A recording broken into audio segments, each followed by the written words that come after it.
Здравейте! Казвам се Цветелин Атанасов Симеонов. Или за по-накратко Цветелин Симеонов. Искам да разкажа за моята история, която започва от телевизия Старт преди 11 години, през пролетта на 2011 година, може би 12 години вече. Искам да кажа, че светът се управлява от компютър.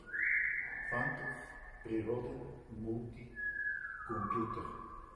От световните прикрити комунисти. Затова тази конспиративна теория на всичкото, както искам да я нарека, да се направи филм документален след това по нея. Едно от заглавията на филма е Ован без окови, и да напише и книга, да я издам тази книга, която за бъдеще може да се получи като добър продукт, така да го наречем. Така какво искам да разкажа в тази дълга, сложна, конспиративна, хаотична, може би, история, че световните прикрити комунисти и открити в някои страни контролират тази природна сила и този природен квантов мултикомпютър за лоши цели. Бури, земетресения, вулкани, урагани, болести и всичко. Искам да попадне в добри ръце за в бъдеще и да се превърна този процес да тръгне към добро.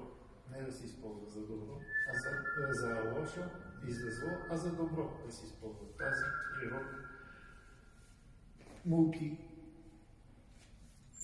квантов компютър. Така какво? Искам да обобщя цялостната история, за да стане малко по-ясно на публиката и на зрителите, и на приятелите. Казвал съм, правил съм и други видеа, имам 2 интервюта през живота си. Едното е в интернет новинарски сайт, другото в телевизия Скат, както споменах. Каква ми е общата идеология за това нещо, че в бъдеще може да се използва тази енергия за добро, а не за зло, като попадне в по-добри ръце, разбира се.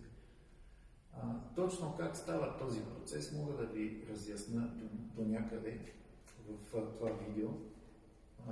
Той се управлява от една малка и невидима точица някъде там в ума ми. Всичкото това нещо. Да, звучи като от научната фантастика, но за мен това си е реалност. И в бъдеще, може би, ще се докаже от сериозната наука.